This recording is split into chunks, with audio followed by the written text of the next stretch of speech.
Donc pour vous parler un petit peu de Nicolas Rimbaud qui va venir nous rejoindre. Nicolas Rimbaud en fait a commencé sa carrière comme basketteur. C'est en partie pour ça qu'il va venir ce soir nous parler du sport, où il a remporté 2 championnats de France avec son équipe en Division 2. Il a été également adjoint technique national adjoint sur tout ce qui était formation des cadres du staff de la Fédération française de basket.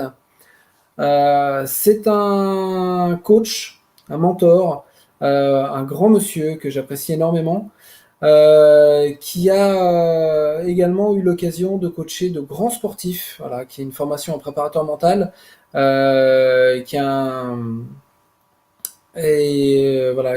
également notamment, alors je l'ai pas mis dans sa présentation parce que parce que je pouvais pas non plus trop en mettre, mais qui a créé la première chaîne de restauration basée sur le sport avec son ami Boris Dio, donc que tout le monde connaît au niveau du basket. Ah, ça y est, Nicolas vient de nous rejoindre. Et le voici. Bienvenue à toi, Nicolas. Hello Mickaël, comment vas-tu? Je vais regarder comment je m'oriente. C'est quoi le Voilà. mieux? Je te laisse t'installer. Yes. Écoute, moi ça va très bien. Ok. Je sais que tu étais en session aujourd'hui, donc j'espère que ça s'est bien passé avec ton groupe. Merci de nous rejoindre. Je t'en prie, avec plaisir. Voilà. Donc j'étais en train de parler de toi. Je vais cesser ma parlotte et te laisser toi-même te présenter, Nicolas. Ok, Dis-nous tout. bonjour à toutes, bonjour à tous. Je m'appelle Nicolas Rimbaud. L'univers qui a été le mien et qui est encore le mien à l'heure actuelle, c'est celui du sport de haut niveau et en particulier du basketball. J'ai été pendant 10 ans directeur technique national adjoint à la Fédération française de basket. Là, pendant ces 10 années-là, je m'occupais de la reconversion des joueuses et des joueurs de l'équipe de France, des équipes de France de basketball. J'ai managé également 80 collaborateurs, les conseillers techniques sportifs, les conseillers techniques régionaux qui eux-mêmes déployaient leurs activités sur les différentes régions. Et j'ai eu la chance pendant cette période-là d'être entraîneur adjoint de l'équipe de France junior garçon. C'était la génération Boris Dio, Ronny Turiaf, Tony Parker. Et ce que je fais maintenant, c'est que... De célèbres inconnus, en fait. C'est ça, de célèbres inconnus qui tous ont été champions d'Europe avec l'équipe de France ensemble et qui tous, de façon séparée, ont été champions NBA avec leurs équipes respectives.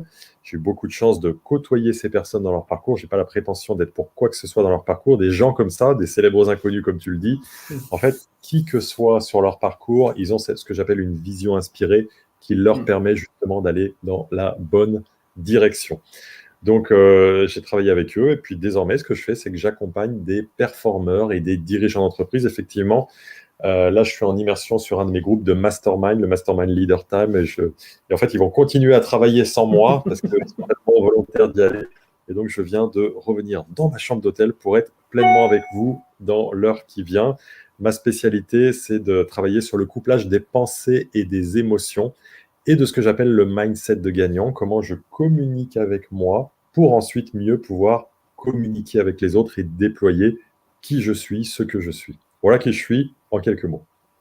Ok, bah, écoute, c'est quelques mots bien utilisés, bien choisis. Je rebondis juste, voilà, en petit aparté, j'ai eu moi-même l'occasion de rencontrer Boris il y a quelques temps. Alors, je pense pas qu'il s'en souvienne parce que j'étais noyé au milieu de la foule, mais à savoir que, outre son rôle important dans l'équipe de France de basket, il est également officier de réserve du corps des fusiliers marins de la Marine nationale, et que j'ai eu l'occasion de le côtoyer dans ce cadre-là, étant moi-même réserviste. Voilà, donc un grand monsieur dans tous les sens du terme, parce que là, pour une fois, moi, avec mon mètre 93, je me sens petit. Mais voilà, donc c'est vraiment effectivement quelqu'un qui a le mérite d'être connu dans tous les domaines. Alors Nicolas, si je t'ai fait venir ce soir, c'est pas pour parler de Boris, bien entendu, c'est pour parler de toi. C'est pour parler de ta vision de la cohésion par le sport. Donc avant toi, nous avons reçu Romain Carmignani. Carmignani, pardon. J'ai du mal, je bafouille un petit peu. qui est donc coach principal de l'équipe Espoir du Stade Rochelais et coach adjoint de l'équipe des Avants, et qui nous a parlé de sa vision de la cohésion par le rugby. J'aimerais que tu nous parles de ta vision par le basket. Alors, c'est intéressant que sur cette soirée soit enchaîné le rugby puis le basket, parce que le rugby, c'est à mes yeux un des sports les plus collectifs qui soit. Sans le groupe, il me semble, sans le groupe, qu'on ne peut pas réaliser la moindre performance en rugby. Et ce qui est assez intéressant et étonnant dans le même temps, c'est qu'en basket, le basket, on le qualifie souvent du sport collectif le plus individuel qui soit. Déjà, ne serait-ce que parce qu'on peut le pratiquer seul. On a un panier, on peut s'entraîner seul et pratiquer. Au rugby, j'imagine, n'étant pas un expert du rugby, c'est un peu plus compliqué. Bah, c'est difficile de se faire un autoplaquage ou une autopasse. Il est vrai. C'est ça. C'est ça. Et puis, j'observe qu'en football, d'ailleurs, comme en basket, il y a assez facilement de sacralisation des stars et d'identification forte vers des individus, alors que c'est un sport d'équipe. En basket, un match peut être renversé par un ou deux joueurs majeurs à titre individuel, alors qu'en rugby, c'est moins le cas. Tout ça pour dire que je pense qu'il y a des contextes et donc des cadres dans lesquels la cohésion est encore plus importante que d'autres. Après, il y a ce qu'on met derrière la cohésion, effectivement. La cohésion, pour moi, c'est surtout pas la négation de l'individu. Évidemment, après ce préambule sur le basket, je me dois de tenir ce discours-là. Parce qu'il peut y avoir des excès. Exemple, il fut un temps où managérialement, dans le sport co ou dans l'entreprise, on disait je ne veux pas avoir une tête qui dépasse. Alors, comme tu le précisais à l'instant, dans le basket, des fois, il y a des têtes qui dépassent un peu, donc ça mettait ça à mal. On Légèrement. disait légèrement, exactement. On disait ça, mais dans le même temps, les gens se pliaient un peu en ça. Il y avait cette question de la pensée unique. Il ne fallait pas exprimer quelques syndromes d'individualisme, quel qu'il soit. Or, ma vision à moi de comment on doit emmener une équipe maintenant, c'est comment est-ce que je vais pouvoir fixer un cap commun et dans le même temps, parce que j'aime mettre des et à la place des ou, accorder un grand intérêt aux individus qui composent l'équipe et potentiellement, je vais plus loin, nourrir les aspirations individuelles des membres d'une équipe.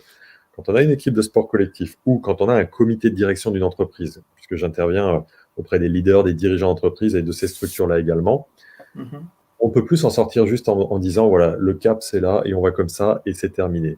Ce qu'on se doit de faire véritablement, c'est de voir comment, quand je fixe un cap pour le collectif, je reprends le même verbe, nourrir les enjeux, besoins et aspirations individuelles des uns et des autres. Et pour moi, la clé de la cohésion, il y en a plusieurs, mais celle-ci, elle est déjà très importante à dire en préambule pour répondre à ta première question. D'accord. Oui, alors je vais reprendre un petit peu la fin de l'intervention de Romain pour rebondir sur ça et pour amener autre chose. En fait, Romain, à la fin, parlait de cohésion, parlait aussi d'amour. Alors, l'amour de son sport, bien entendu, l'amour de son équipe, mais en fait, et j'ai rebondi dessus en disant que pour moi, la cohésion et l'amour étaient, j'ai envie de dire, indissociables. Pas l'amour, forcément, l'amour marital, mais l'amour au sens large. L'amour de son métier, l'amour de son sport, c'est quelque chose pour moi de primordial. Ouais, Quel est toi ton point de vue? ben, mon point de vue, c'est que si tu me lances sur des sujets comme ça, cette interview, elle va être fantastique.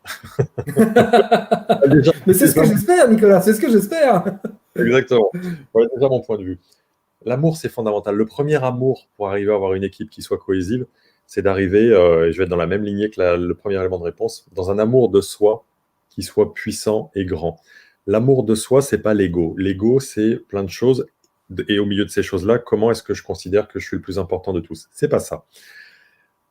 L'amour de soi, c'est comment je considère que je suis quelqu'un de valeur. Et justement, plus j'ai d'amour de moi, moins j'aurai besoin de tirer la couverture, d'amener les choses à moi, d'écraser mes coéquipiers, parce que je suis très à l'aise dans moi, mon sentiment de valeur. Ce qui fait qu'il y a l'amour de soi, à quel point je m'aime. Il y a également l'estime de soi et la confiance en soi. Juste pour bien poser les termes, ça me semble fondamental. Estime de soi, confiance en soi, je vais le faire tout de suite. Et on va revenir après sur l'amour d'une façon plus collective. Puisque amour de soi, dans ma vision à moi, estime de soi et confiance en soi sont énormément liés. La confiance en soi, c'est est-ce que je me sens capable? Est-ce que je me sens capable, là, en 30 secondes, entre l'ascenseur, mon immersion de mastermind, ouvrir ma porte, me connecter et être en face de toi, de répondre à tes questions? La réponse est oui. Euh, est-ce que je me sens capable de courir un marathon aujourd'hui? La réponse est non. Donc, est-ce qu'on se sent capable de? Pourtant, Ensuite, il y c'est a un peu ce que tu fais. oui, là, c'était un sprint. C'était un sprint et d'ailleurs, j'avais pas vu qu'on était en live. Quand je te disais, attends, je me mets d'un côté ou l'autre, je pensais qu'on n'était pas encore en live. C'est tout l'intérêt du direct, mon cher Nicolas. C'est voilà, c'est tout à l'heure avec Romain, lui, il a eu un souci de connexion. J'ai eu un grand moment de solitude parce que j'ai commencé les 5 premières minutes du live tout seul. Donc Exactement. tu vois, c'est les avantages et les inconvénients du live. Et moi, c'est ce que j'aime, c'est l'authenticité justement, la sincérité. C'est ça. Et Voilà. bel exercice de leadership. Quand justement les choses se présentent à nous de façon complètement incertaine, de faire front, d'être présent et de continuer à animer ce qu'on a animé. Je reviens sur l'estime de soi, puisque pour moi, il y a amour de soi, confiance en soi et estime de soi. L'estime de soi, la meilleure définition que moi, qui me parle tellement, donc je veux vraiment la partager avec vous, c'est la suivante. Elle vient de Christophe André et François Lelord, qui étaient deux chercheurs très spécialisés sur le sujet de l'estime de soi, qui ont écrit des livres sur ce sujet-là. À un moment donné, il fallait bien définir ce qu'il en était. Ce qu'ils ont fait, c'est qu'ils ont interrogé des enfants et des adolescents en disant, c'est quoi pour vous l'estime de soi? Et ils ont publié une des réponses de ces jeunes qui était la suivante. Un jeune a dit, l'estime de soi, ben, c'est comment je me vois et si ce que je vois, je l'aime ou pas. Comment je me vois et si ce que je vois, je l'aime ou pas. Et c'est pour ça que si la confiance en soi, c'est est-ce que je me sens capable, l'estime de soi, c'est est-ce que je me sens valable.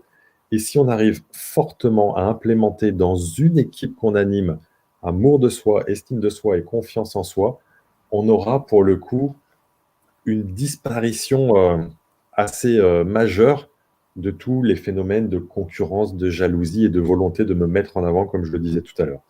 Ça, c'est la première chose pour répondre à ta question. La deuxième, c'est fondamental de redéfinir ce qu'est l'amour. Parce qu'à l'instant, tu as posé ta question et tu as dit, ouais, mais évidemment, là, on ne parle pas de l'amour marital, mais on n'a toujours pas défini ce que c'est.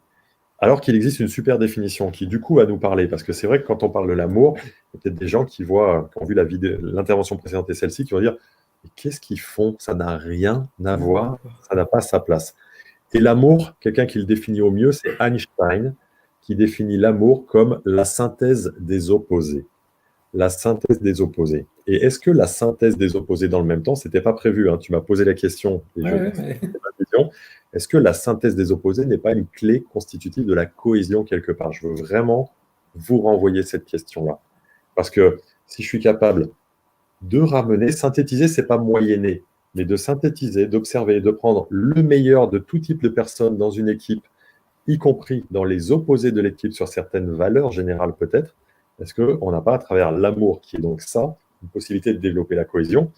Et l'amour, en fait, tel que Einstein le définit, c'est, voilà, il peut arriver quelque chose de négatif, il peut arriver quelque chose de positif, et comment j'arrive à vivre la synthèse de ça avec le plus d'harmonie et de sérénité et de puissance possible.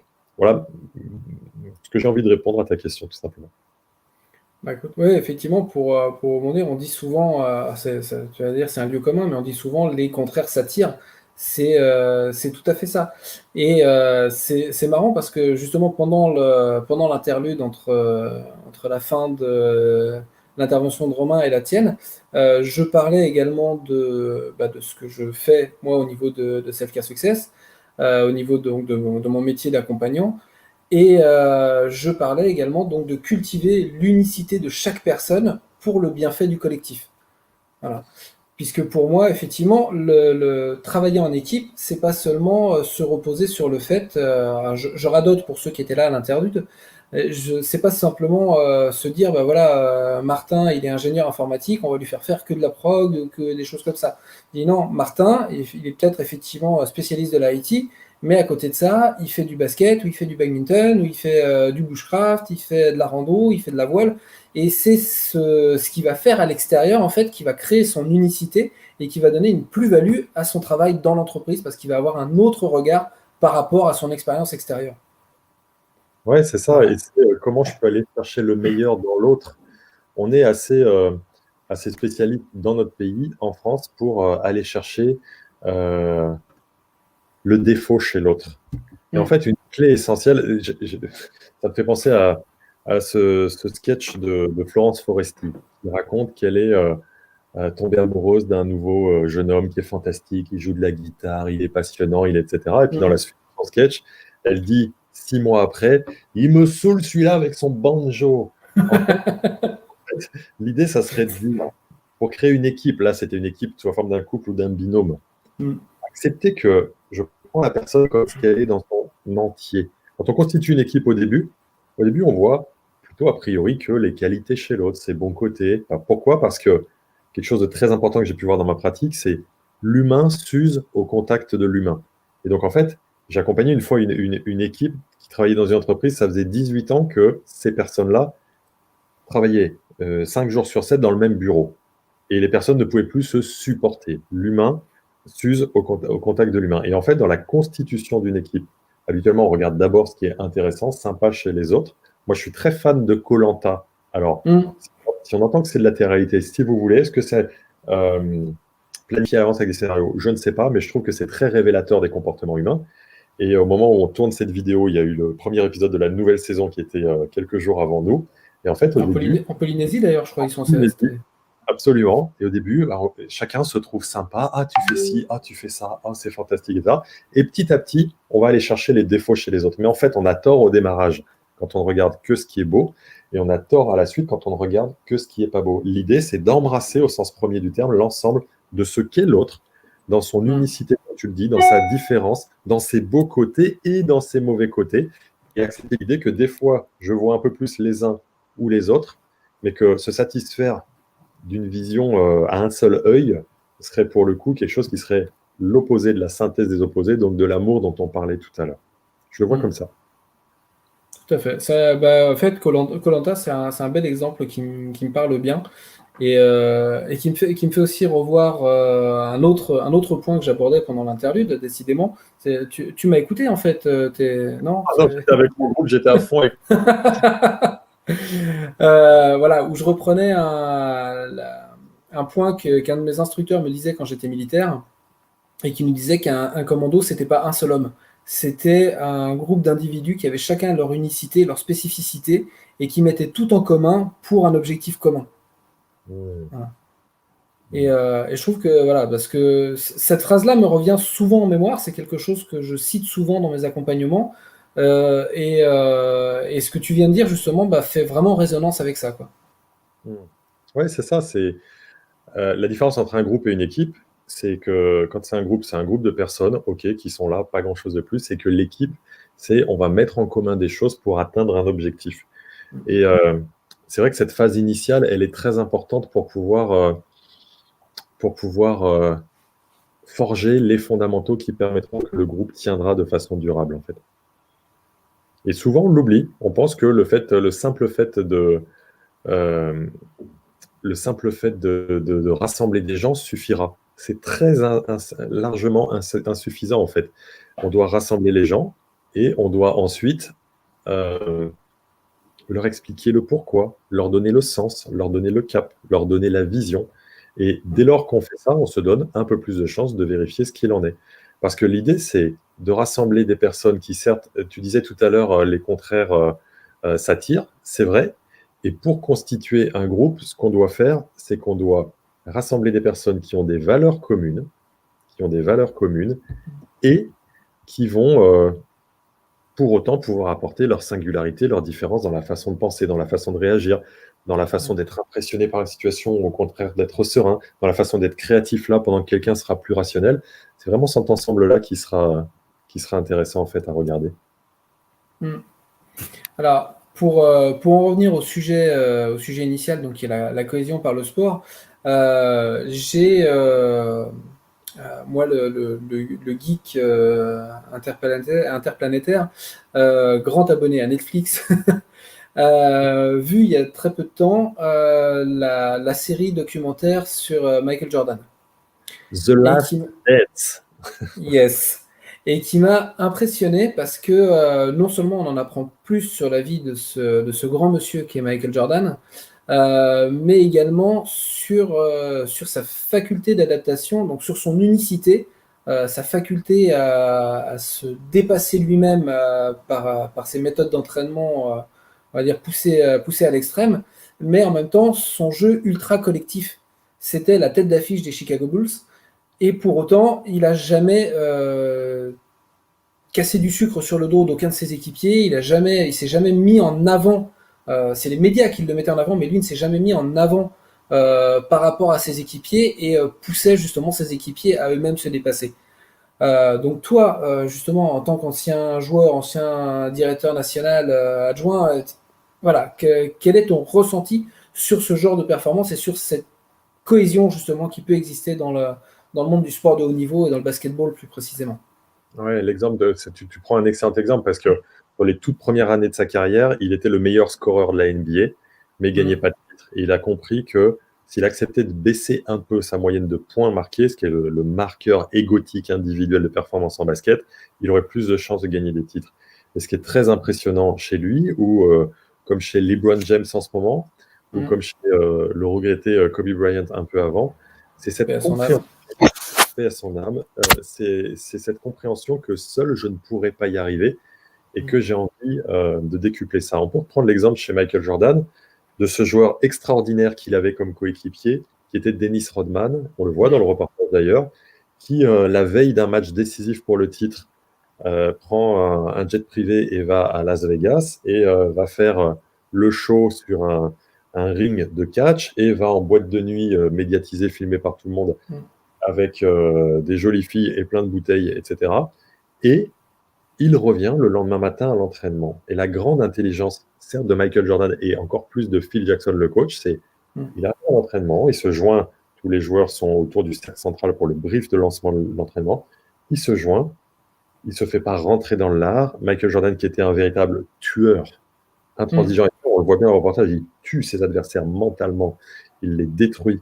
Et il dit même, ce joueur-là était très bon à un moment donné, j'avais rien contre lui, mais je suis allé le provoquer, le chercher parce que juste ça m'activait, ça me permettait d'y aller. Mais là, dans l'exemple précis, il fait comme si de rien n'était. Et ils font comme si de rien n'était. Pourquoi? Parce qu'ils savaient qu'avec Dennis Rodman, ils avaient une chance de gagner le titre. Et sans lui, il suffisait de lui rentrer dedans, de l'agresser, de lui faire un rappel à l'ordre. Il n'aurait pas joué. Le nombre de chances de réussite était plus bas. Je vais prendre un autre exemple basket. Tony Parker, lorsqu'il jouait encore en équipe de France, c'est arrivé. Mmh. Alors, joueur hyper investi pour le maillot bleu, là, c'est le plus Ouais, emblématique. ouais. Il a pu arriver que sur 1 ou 2 années, il ne s'est pas présenté pour le premier stage, le premier rassemblement de l'équipe de France préparatoire au championnat d'Europe, au championnat du monde, au championnat olympique. Pourquoi? Je pense à un exemple notamment, parce qu'il était en Chine à ce moment-là, en train de faire de la publicité pour Renault, les voitures, la marque de voitures, qui était son partenaire, Son sponsor, ouais. son sponsor.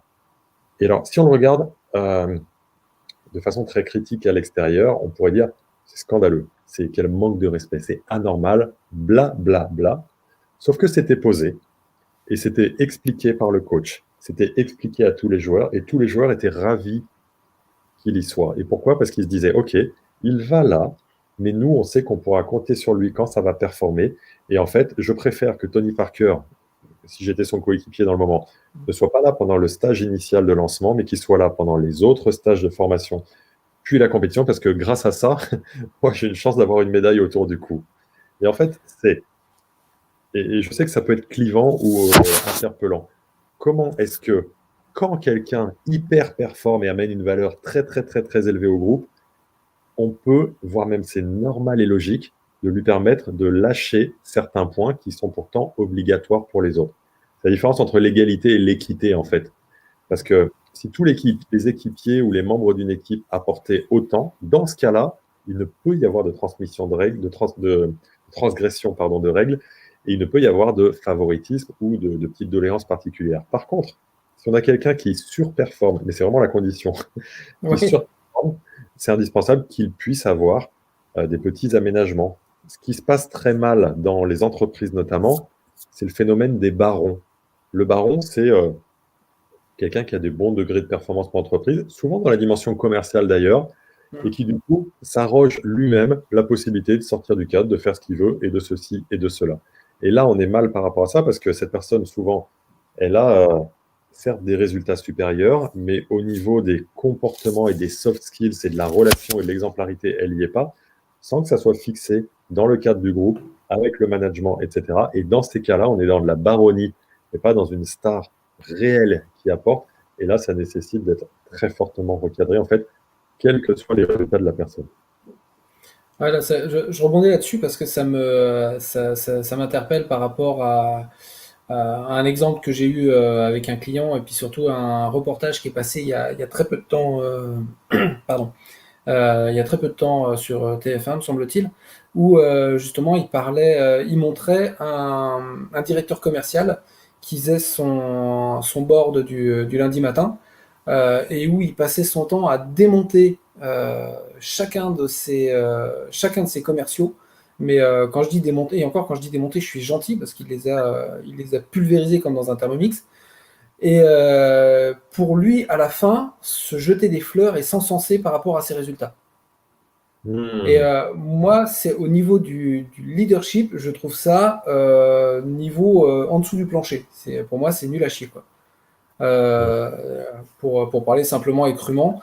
Et effectivement, le fait de donner ce genre de pouvoir sans restriction à un manager, à un leader, ou même à un équipier, hein, quel que soit son degré d'implication dans l'entreprise, c'est nul. Pour parler simplement, hein, je balance des lieux communs, mais pour moi, c'est nul pour la simple et bonne raison que c'est pas ça qui va motiver le reste de l'équipe à performer.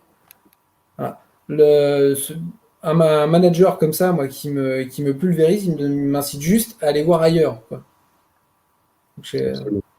Absolument. Et là, on est sur un sujet qui est très important, c'est il y a un écueil contraire qui est parfois que je vois ça, notamment dans les gens qui au départ viennent me voir, qui sont très humanistes, très respectueux, très bienveillants, parce que justement ils ont subi ce que tu es en train de décrire. Et parfois, ils peuvent être dans l'extrême inverse qui consisterait à dire ah non, non, mais c'est pas moi, c'est grâce à l'équipe. Ah non, non, moi j'y suis pour rien, c'est grâce à l'équipe. Ce qui est oui. tout aussi faux et tout aussi nul, très clairement. Et en fait, c'est trouver le juste équilibre. Quels sont les cas de figure dans lesquels si je suis manager d'une équipe, quels sont les cas de figure dans lesquels euh, j'ai eu un levier très important sur la réussite? Et là, c'est OK de pouvoir dire, effectivement, on a réussi ça parce que j'ai pris telle décision, j'ai récupéré telle partie et j'ai fait ça. C'est important parce que ça permet aussi de se redonner ce crédit-là quand on l'a fait. Mais c'est uniquement parce que factuellement, on l'a fait. En revanche, quand on est dans une situation où c'est les membres de l'équipe qui ont performé, qui ont réalisé, on se grandit en disant, sur ce coup-là, je n'ai pas eu d'impact. C'est pas de la fausse modestie ou quoi que ce soit, c'est la réalité. Et je tiens vraiment à vous remercier s'ils sont là ou auprès d'autres personnes en externe, à féliciter mon équipe qui a vraiment fait un travail exceptionnel et sans laquelle on n'en serait pas là. Et en fait, c'est encore une fois une juste reconnaissance de qui a fait quoi, qui est à l'origine du résultat. Et pour moi, ça doit être très fin et encore une fois, tu vois, on parlait de l'amour de soi tout à l'heure, sans s'oublier soi-même en tant que manager, parce que je vois une tendance assez croissante sur ce sujet-là. Non, non, mais moi, j'y suis pour rien. Non, non, mais moi, tant pis, je prends pas soin de moi, mais je m'occupe de mes équipes, etc. C'est aussi là aussi, parce que il y a l'équipe et il y a le manager, mais ça constitue à nouveau une équipe, l'équipe constituée du manager. C'est un autre cercle qui est au-dessus, dans lequel chacun doit pouvoir avoir le crédit ou le bénéfice respectif dû à sa performance, en fait. Ça me permet encore une fois de rebondir, sans mauvais jeu de mots avec le basket. Euh, Attends, attends, je t'arrête. Tout jeu de mots avec le basket sera toujours un très bon jeu de mots. c'est noté, Nicolas. Tout à l'heure, je posais une question à Romain que je voudrais te poser aussi, et, pour remettre dans le contexte. Donc, lui, en tant que coach de rugby, je lui demandais comment il gérait avec ses joueurs la frustration de la défaite. On sait que dans beaucoup de jeux collectifs, que j'ai expérimenté moi-même lorsque effectivement j'ai fait du basket et j'ai fait du foot, un peu comme tous les gamins de ma génération. Euh, la victoire, c'est une victoire collective, c'est toujours la victoire de l'équipe. Par contre, la défaite retombe toujours sur un seul. Voilà. Quel est ton point de vue là-dessus? Parce que lui, effectivement, au rugby, c'est quelque chose de moins flagrant, puisque comme tu le soulignais toi-même en début d'intervention, c'est vraiment, au rugby, on peut rien faire seul. C'est vraiment le pack, le collectif qui prime. Et puis après, il y a aussi le problème qui joue avec un ballon ovale, hein, qui rebondit pas toujours comme on veut.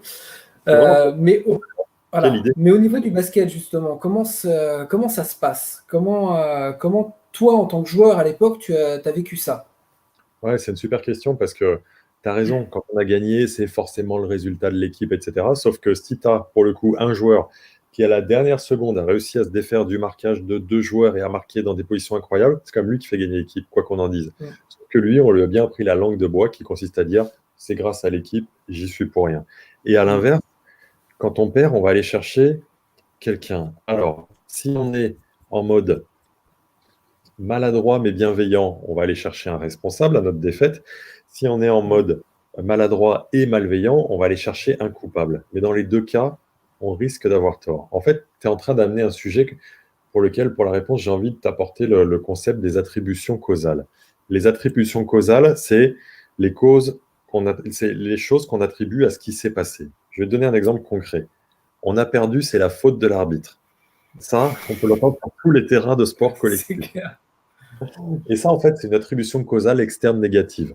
En français, j'attribue la cause de la défaite à quelqu'un à l'extérieur de moi, en l'occurrence l'arbitre, et pas moi. Et l'idée, c'est, pour arriver à générer de la cohésion et de la responsabilisation sur les uns et sur les autres, d'être capable de sortir de ce schéma systématique dans lequel beaucoup d'humains, toi, moi, etc., on va assez naturellement, si on n'y prête pas vigilance, ah non, mais là, j'ai pas réussi, mais c'est parce qu'il s'est passé ça. Ah non, mais là, tu vois, Mm. en fait, là, j'étais pas bien positionné pour la vidéo, mais c'est parce qu'avant, j'ai dû courir, etc., Mm. etc. Et en fait, l'idée, c'est de travailler sur des attributions causales qui soient objectives. En fait, tu peux faire un truc à quatre cadrans. Attribution causale externe négative, des fois, ça arrive. Des fois, ça arrive. Euh, on a perdu et c'est la faute de tel élément, de la météo qui est arrivée et qui a envoyé des gros projectiles sur le terrain. Sur le Le match terrain, s'est passé telle chose, le match s'est arrêté, on perdait à ce moment-là, etc. Admettons. Mais c'est regarder aussi les attributions causales euh, internes négatives. On a perdu et sachez que c'est de ma faute parce que là j'ai fait ça et que je suis sorti de la règle de qu'on s'était fixé, du plan de match, etc. Donc j'en assume la responsabilité. Être capable de poser ça, ça vous donne un crédit en termes de leadership absolument exceptionnel. Alors évidemment, ouais. parce que quand j'étais DTN adjoint à la Fédé, je ne le citerai pas, mais il y avait quelqu'un qui disait tout le temps ah non, mais c'est ma faute, c'est ma faute, c'est ma faute, parce qu'il pensait que c'était bien de faire ça. Parce que du coup, ça laissait entendre qu'il faisait que des fautes, que des erreurs et qu'il n'était pas au niveau attendu de compétence. Donc, quand c'est de ma faute, être capable de le poser. Attribution causale interne négative, ça s'est mal passé à cause de moi. Et puis, c'est d'être capable d'aller chercher les mêmes choses dans les versants positifs. Quand ça s'est bien passé, écoutez, là, ça s'est bien passé parce que j'ai su identifier ce qui se présentait, attribution causale, pardon, interne positive, et quand je veux redonner le crédit aux équipes, c'est la même chose. Et les attributions causales objectives, elles nous permettent d'éviter de tomber dans cette caricature très pertinente que tu évoquais, à savoir, quand on gagne, c'est grâce à tout le monde, quand on perd, c'est de la faute de quelqu'un, Mm. par principe, parce qu'il faut chercher un coupable tant qu'à faire qui ne soit pas nous. Et puis, quand on est un sport collectif, c'est important de dire la cohésion, la cohésion. Alors, je peux avoir l'air un peu à contresens sur la cohésion, alors qu'on est vraiment dans ce sommet sur la cohésion. Mais pour moi, la cohésion, tout comme la synthèse des opposés pour l'amour, c'est le fait d'embrasser l'individu et le collectif dans quelque chose de très responsable, en fait. Oui, c'est chercher effectivement la responsabilité, la responsabilisation plus exactement de chacun dans le collectif. Donc on en revient à ce que je disais tout à l'heure, l'unicité de l'individu au bénéfice du collectif. Exactement. Absolument. Et du coup, est-ce que tu as des exemples concrets, des anecdotes, j'ai envie de dire, de ton passé de joueur ou même maintenant en tant que coach, justement sur ces éléments de cohésion au niveau du sport? Déjà, comment vous gériez dans ton équipe la cohésion? Comment vous arriviez à créer justement, à souder ce collectif dans ce sport qui est, comme tu l'as décrit toi-même, est le sport collectif le plus individuel? Oui. Alors, c'est toujours un vrai challenge dans le basket parce que effectivement, c'est le plus individuel des sports collectifs, mais il y a aussi autre chose qui est valable, certes, cette fois-ci dans tous les sports collectifs, mais qui est la chose suivante. Je suis à la fois coéquipier de cette personne et à la fois concurrent de cette personne. C'est-à-dire que toute la semaine, en fait, on est concurrents, à savoir qui va pouvoir être sur le terrain en tant que titulaire ou avoir le plus gros temps de jeu entre lui et moi. Donc, en fait, le Mhm. principe, si on se tire toute la semaine pour avoir ce, cet élément qui est si clé, qui est le temps de jeu, parce que le temps de jeu, ça me fait de l'exposition, ça me fait signer des contrats, ça me fait avoir une carrière plus importante, etc. Donc, si je peux agresser l'autre, et je vais plus loin, des fois, on voit des situations où un joueur en blesse un autre pour avoir son temps de jeu. Je coach en prépa mentale en ce moment une joueuse de hand de première division, et elle me dit, elle a rien fait pour ça, mais elle me dit, on est en train de travailler à quelque chose, et elle me dit, et là, à partir de maintenant, je vais avoir du temps de jeu encore plus, parce qu'il y a une de mes coéquipières qui est sur tel poste, qui s'est cassé un doigt et qui en a pour 6 semaines. Et c'est une vraie Ah ouais. réalité. Elle n'a rien fait pour ça s'est passé dans un match, sauf que c'est une vraie réalité qui, paradoxalement est antinomique avec la clé de la cohésion. Donc il y a beaucoup de valeur à apporter là-dessus. Et parce que à côté de ça, le samedi, c'est que s'il se trouve que je suis sur le même terrain que lui, je dois lui donner le ballon quand c'est pour lui, je dois l'encourager, je dois le motiver, je dois l'aider en défense s'il est dépassé. Ou bien, si l'autre est sur le terrain et que je suis sur le banc, je dois l'encourager, je dois le féliciter, je dois lui donner de l'énergie. Et c'est un vrai challenge. Et pour moi, une clé par rapport à ça que les meilleurs entraîneurs de basket ou de sport co font, pour moi, c'est de mettre très vite de la hiérarchie en place. Quelque chose qui se fait et qui, à mon avis, n'est pas efficace, c'est pendant la période de pré-saison, avant le championnat, euh, partager les temps de jeu. Partager les temps de jeu, ça veut dire je ne fais pas de différenciation sur les statuts et je donne à tout le monde globalement la moitié du temps de jeu et tout le monde joue autant et je fais le fameux coup de la saine émulation. Et en fait, il y a des coachs qui font ça et qui, dès que le premier match arrive, ça y est, bam, c'est parti. Tu as le 5 majeur, tu as les remplaçants, ceux-là vont jouer beaucoup, celui-là un peu plus, et les autres pas du tout. Et ça, en fait, ça crée des vraies distorsions et des vrais soucis. Moi, j'aime l'idée qu'il y ait beaucoup de clarté au démarrage. Déjà, au moment de la constitution de l'équipe, donc du recrutement, potentiellement, ça serait, je vais te recruter, tu vas venir dans mon équipe, par contre, je veux qu'il n'y ait aucune ambiguïté avec toi. Le rôle que je vais te donner sera celui-ci.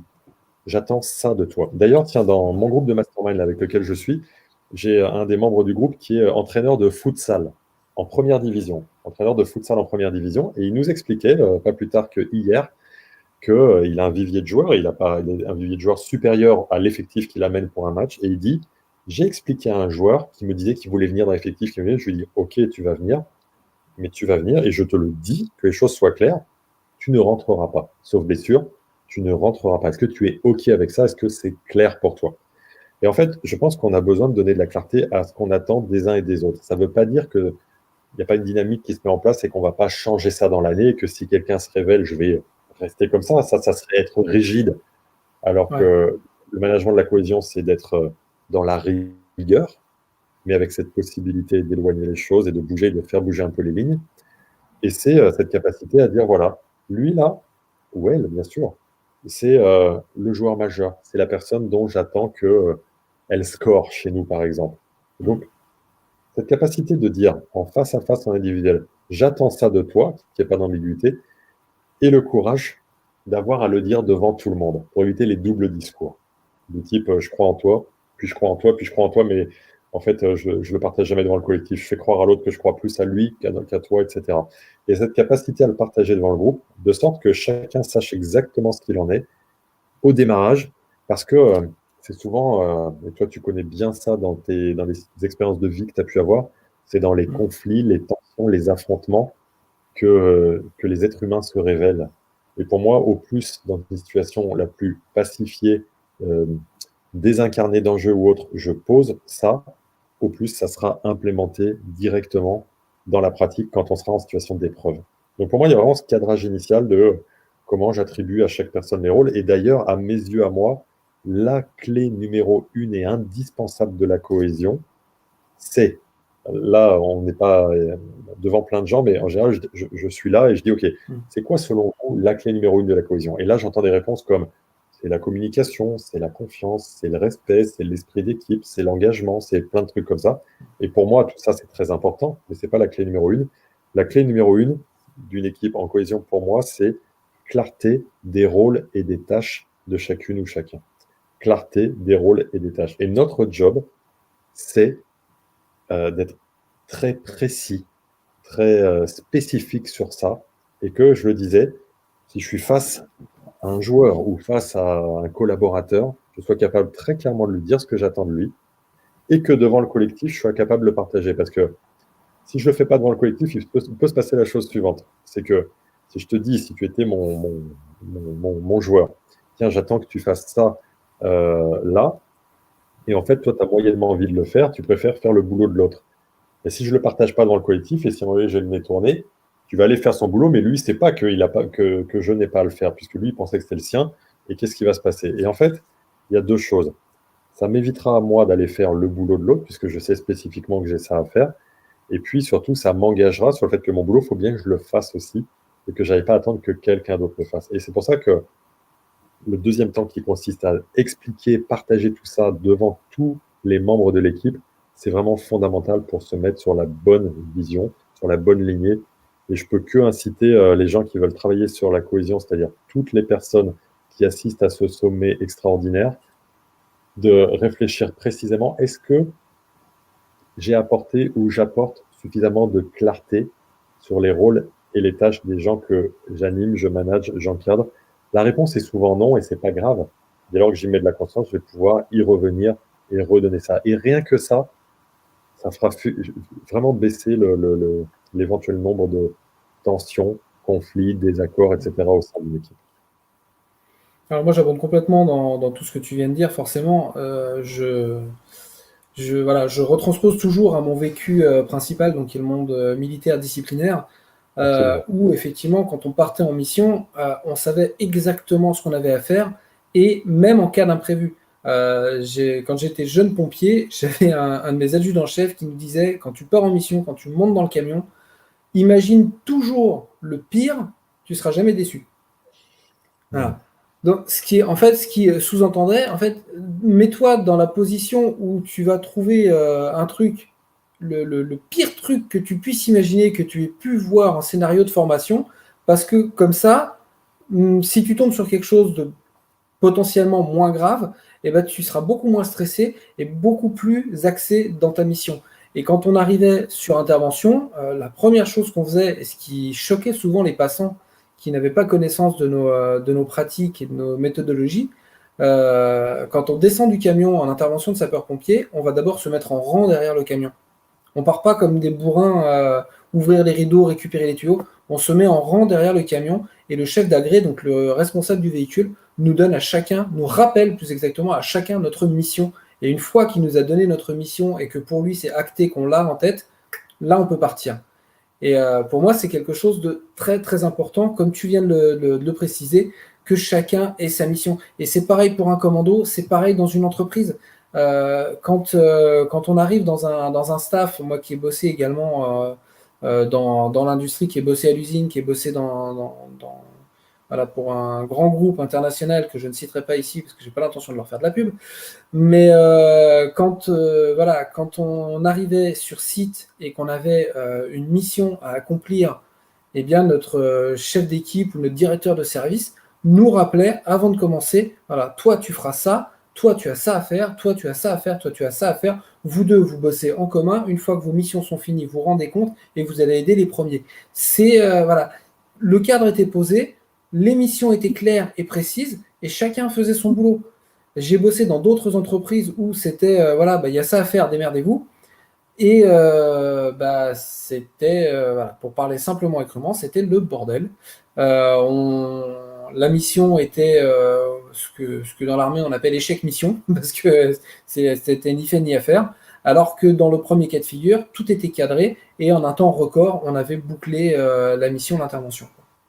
Ouais, mais tu vois, ces pratiques-là qui sont de l'ordre de l'évidence dans ton univers et qui sont pas de l'ordre de l'évidence dans le mien, tu vois, pas autant. Dans mon univers à moi, Ouais. c'est on voit une forme de logique, d'intérêt, d'importance.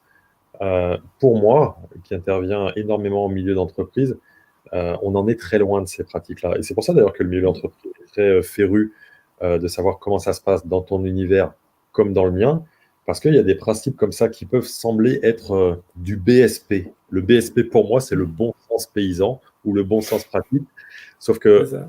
des fois, on n'y pense tellement pas, tellement c'est évident. Et en entreprise, parfois, on oublie ces choses-là. Donc, c'est chouette qu'on puisse le partager actuellement. C'est ça, tu vois, là je parlais du monde militaire, mais avant ça, dans mes jeunes années, fut un temps, bon, pas si lointain que ça quand même, mais j'ai fait du scoutisme. Et dans le scoutisme, c'était pareil, et c'était la base qu'on nous apprenait.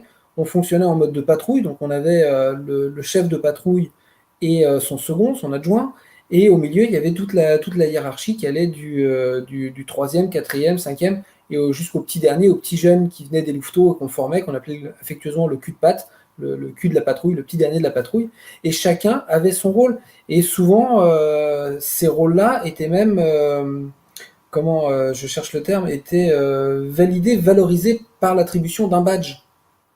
Voilà. Il y avait le cuisinier de la patrouille qui avait passé toutes les épreuves pour recevoir et porter fièrement sur son uniforme son badge cuistot. Il y avait le topographe qui, pareil, avait bossé dur pour comprendre comment on traçait un chemin, comment on lisait une carte, et qui était validé, pareil, par le port de son badge, et ainsi de suite. Et c'est aussi ça, pour moi, la cohésion, c'est voilà, de permettre à chacun de se former pour performer dans son job pour l'intérêt du collectif, mais de le valoriser.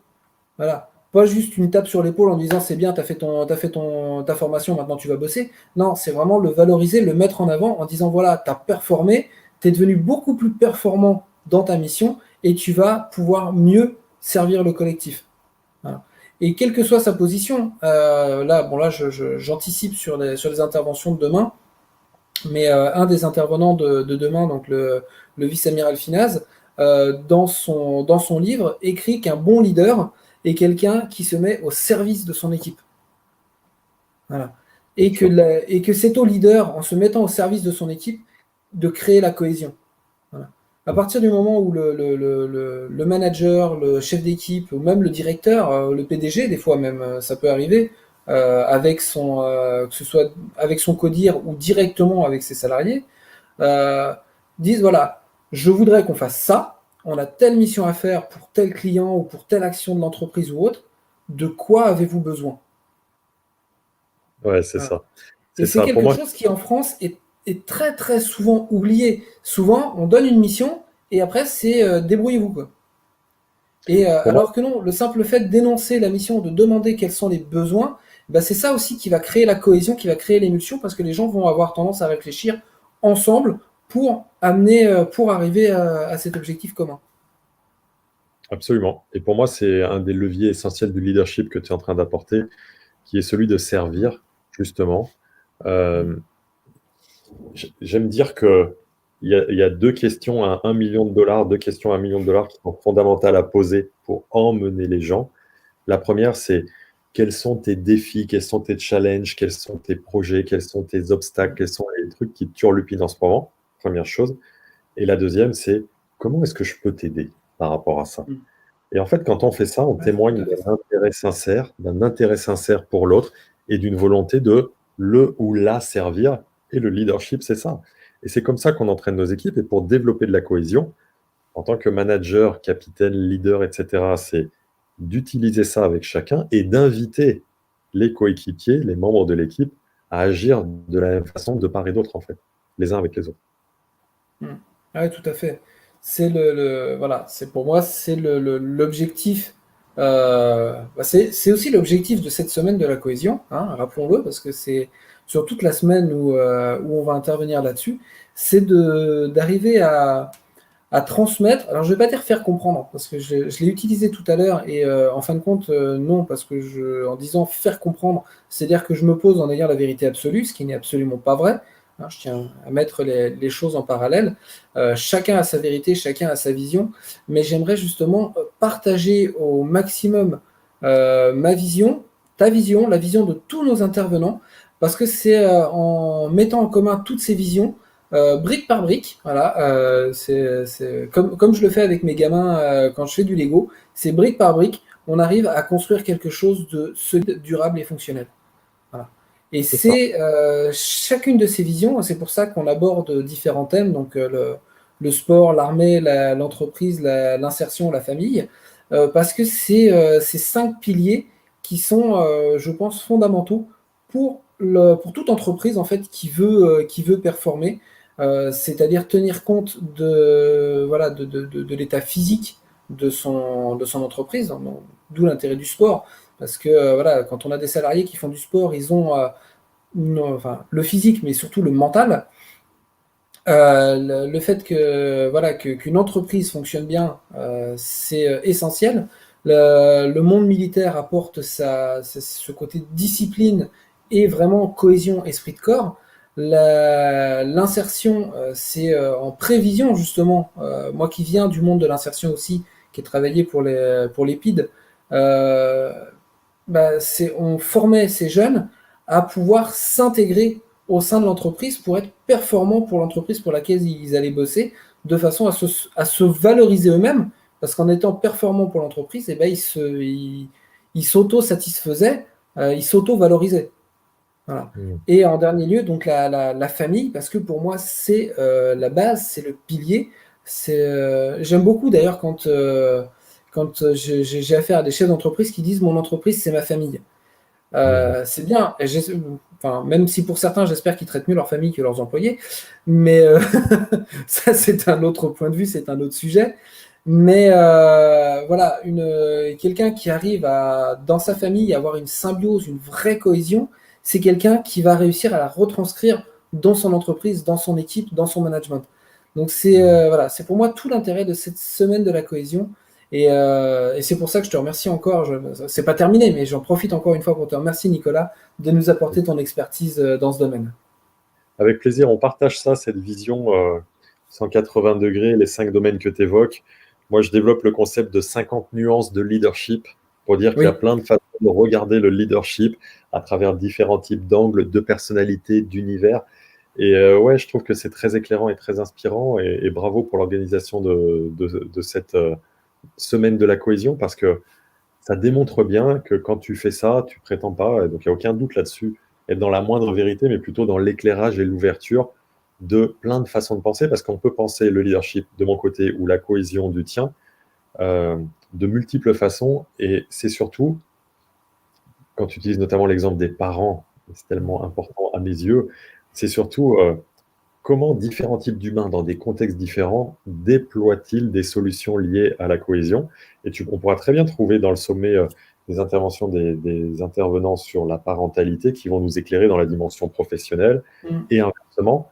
Et c'est accepter l'idée qu'il y a tellement une multiplicité des pratiques, des façons de faire, parce que les expériences des uns et des autres sont différentes, que c'est très enrichissant en fait. ouais, c'est ça. Et puis pour ce que tu disais, voilà, chacun de nos domaines, je pense que ton domaine au niveau du leadership et le mien au niveau de la cohésion sont de toute façon intimement liés, puisqu'un bon leader saura créer la cohésion de son équipe. Voilà. Et je pense aussi, alors ça, c'est encore une fois, c'est mon avis personnel, c'est pas une vérité absolue, mais je pense qu'une équipe soudée permettra à un leader d'être encore meilleur. Ah oui, oui, oui. Ah, intéressant. Une équipe soudée permettra à un leader d'être meilleur et une équipe soudée qui s'autorise à faire des feedbacks à son supérieur, à son Mm. leader, le rendra aussi encore plus performant.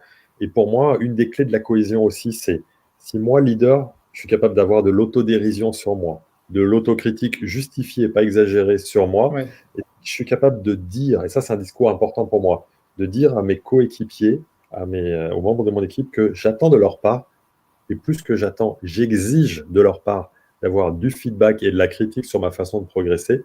À partir du moment où les membres de l'équipe vont s'autoriser à le faire, parce qu'il y a quand même cette première étape qui n'est pas facile, et que je vais leur démontrer que l'exemple, il est concret. J'exige de recevoir des critiques. Ok, personne ne vient. À un moment donné, il y en a un ou une qui vient et qui me fait remonter ça. Très bien.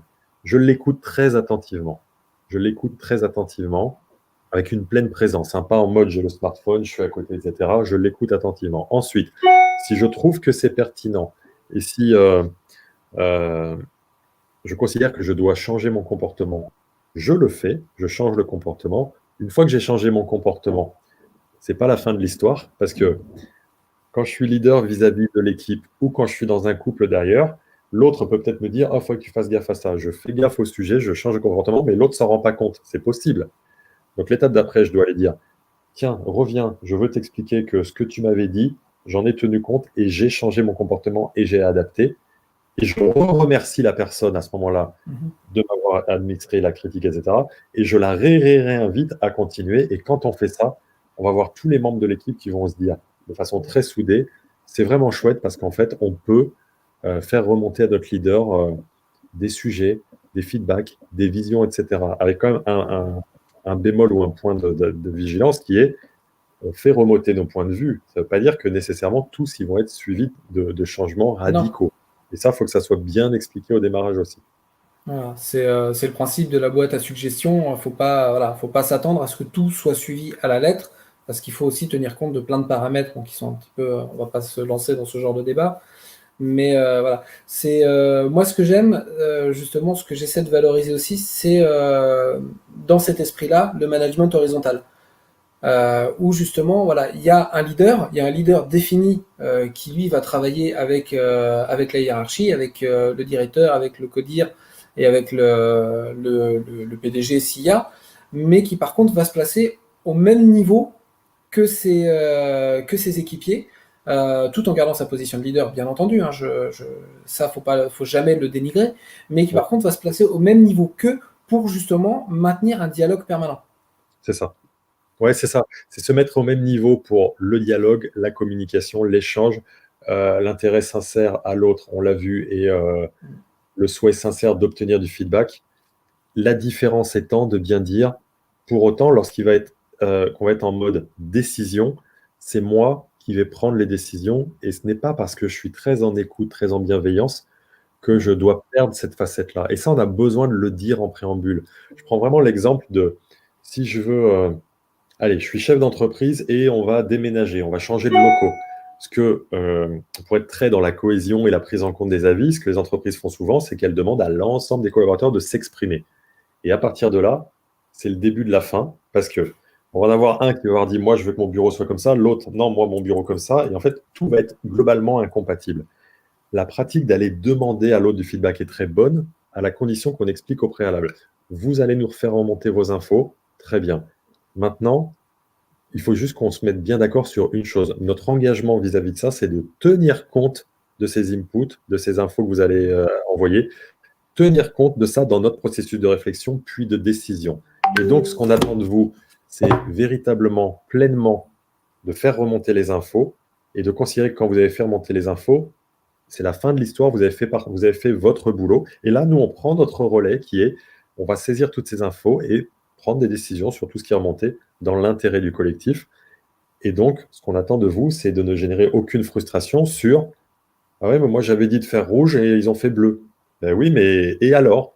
C'est pas parce que tu suggères ou proposes rouge et que ça a une forme de pertinence que ça doit être suivi d'effets directement derrière. Quand on est leader et qu'on doit décider, on doit décider et c'est une très bonne chose parce que décider, ça me donne l'autre face de la pièce qui est d'assumer si ça se passe pas mal.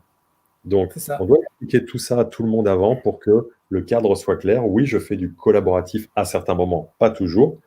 Du participatif à certains moments, pas toujours. Et par contre, je dois décider derrière parce que je vais assumer si ça se passe pas bien. Est-ce qu'on est clair avec ce fonctionnement? Donc, pas de caca nerveux si la proposition que vous avez faite n'est pas suivie. Je veux le dire, encore une fois, avant qu'on soit dans la situation d'épreuve, de tension, de tiraillement sur un sujet qui peut être crispant. Mm. Et pour en revenir justement au sujet principal de cette intervention, c'est tout à fait le mode de fonctionnement, j'ai envie de dire, d'un bon coach, justement de poser un plan de jeu et de voir avec le capitaine de l'équipe et avec l'ensemble des joueurs si cette méthode de jeu, si cette technique de jeu fonctionne pour tout le monde pour justement être plus performant. Voilà. Mais Absolument. sachant qu'à la fin, bah, c'est le coach qui va dire voilà, j'ai tenu compte de vos avis pour certains points, il y en a d'autres qui me semblent pas judicieux. Et du coup, en tenant compte de tout ça, bah, on va jouer de telle ou telle façon. Voilà, vous allez vous placer de telle ou telle façon sur le terrain, les passes seront faites dans ce sens. Voilà. C'est ça. C'est exactement ça. Je tiens compte de votre avis et j'acte derrière la stratégie qui me semble la meilleure car c'est à moi de le faire. Voilà. Alors, Et voilà. anecdote encore de geek, toi qui es fan de basket, je ne sais pas si tu es fan d'animation japonaise. Il y a un très très bon anime, très très bon manga qui s'appelle Kuroko's Basket, C'est un peu un Olive et Tom version basket. Donc, D'accord. voilà, ils font des dunks et des trucs de malade. Mais par contre, dans l'esprit, on revient à ce que tu disais tout à l'heure, il y a le 5 majeur et il y a les gens sur le banc. Et la coach, donc c'est une équipe de lycée, hein, c'est un tournoi de lycée japonais. La coach, donc qui est une élève, une de leurs camarades de classe, et joue toujours en toute transparence en disant voilà, j'aligne mon 5 majeur parce qu'ils ont telle ou telle qualité, forcément, puisque c'est des mecs un peu surhumains. Mais voilà. Mais votre boulot à vous sur le banc, c'est d'encourager, et de vous tenir prêt parce que à n'importe quel moment vous pouvez rentrer sur le terrain. Mmh. Voilà. À Mmh, n'importe c'est quel ça. moment, vous avez aussi vos qualités, et à n'importe quel moment, va arriver un moment dans le jeu où un membre du 5 majeur ne sera pas au top ou ne sera pas dans la situation optimale pour lui, mais par contre, ce sera une situation où vous serez décisif. Mmh. Ouais, c'est Voilà. ça. Et c'est à chaque fois rappeler quel est mon boulot, dans quel contexte. Parce que si je suis sur le banc en train de faire la tête parce que je joue pas, je ne fais pas mon boulot. Et donc à chaque fois, Ah c'est non. de recontextualiser ça sans ambiguïté. Oser le faire, mobiliser notre courage pour le faire. Voilà. Moi, je l'ai vu souvent parce que je suivais un petit peu de loin le basket, et j'étais un grand fan de la JL Bourg, alors courageux. Et, c'est vrai qu'on voyait tout à fait sur le banc, quel que soit. Moi, j'ai un match qui me revient en tête face au Paris Matra, et où bah, les joueurs de la JL, même les remplaçants et tout, limite étaient debout sur les bancs à encourager, à crier avec les supporters défense, défense, défense. Et les mecs du Matra, la plupart étaient avec leur smartphone ou avec leur baladeur, la serviette sur la tête. Et moi, en tant que spectateur et qu'ancien joueur aussi, ça m'a choqué. Bien sûr. Parce que moi, les mecs, justement, bah, jouaient pas le collectif. Même s'ils n'étaient pas sur le terrain, ils jouaient pas le Absolument. collectif, ils jouaient pas la cohésion. C'est ça. C'est exactement ça.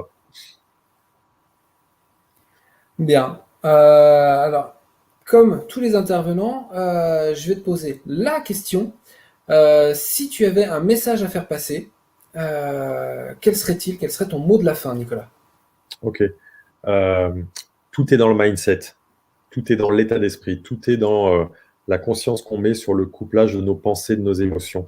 Plus on est au clair et à l'aise avec ça, au mieux on arrivera à rayonner autour de nous et à se sentir à l'aise dans une équipe lorsqu'elle est avec nous. Et le message, c'est vraiment ça pour moi. C'est prenons grand soin de nos ruminations mentales, des histoires qu'on se raconte, des influences négatives qu'on peut avoir autour de nous.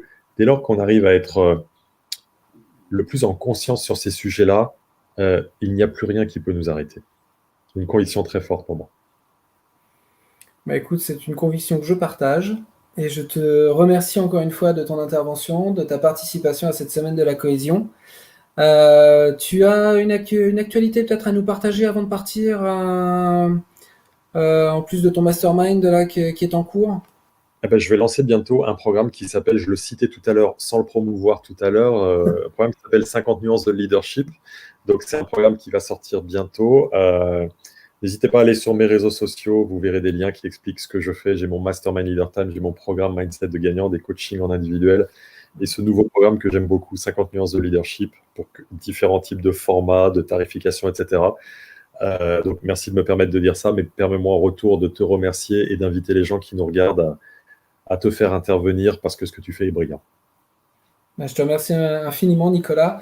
Donc, je vous invite effectivement à aller sur les réseaux sociaux, retrouver Nicolas Rimbaud, qui a un compte LinkedIn, une page Facebook, un site internet, enfin, qui est très très présent sur les réseaux. J'ai mis les liens dans le groupe LinkedIn, donc Cohésion Communication Management, sur lequel normalement vous êtes tous inscrits pour venir nous voir, j'espère, sinon il y aura des sanctions. Je vous invite également à consulter ma page LinkedIn, mes réseaux sociaux, pour avoir l'ensemble de mes actualités, ainsi que l'ensemble des actualités de nos partenaires. Demain, nous aborderons donc le sujet de la cohésion militaire, et nous aurons le plaisir d'accueillir le vice-amiral Loïc Finas, comme je le disais tout à l'heure, ancien directeur de l'école de guerre, mais pas que. Il est aussi ancien directeur du service de recrutement de la marine, ancien directeur du musée de la marine de Paris, commandant des forces sous-marines, enfin, pléthore de choses, ainsi que le lieutenant de vaisseau Louis Saillant, ancien officier commando de marine, qui nous feront le plaisir de venir nous parler de la cohésion militaire. Je vous souhaite à tous une excellente soirée et merci de nous avoir suivis. À très bientôt. C'était Michael Jacques, co-dirigeant de la société Selfcare Success, spécialiste du management de crise et de la cohésion des équipes. À très bientôt.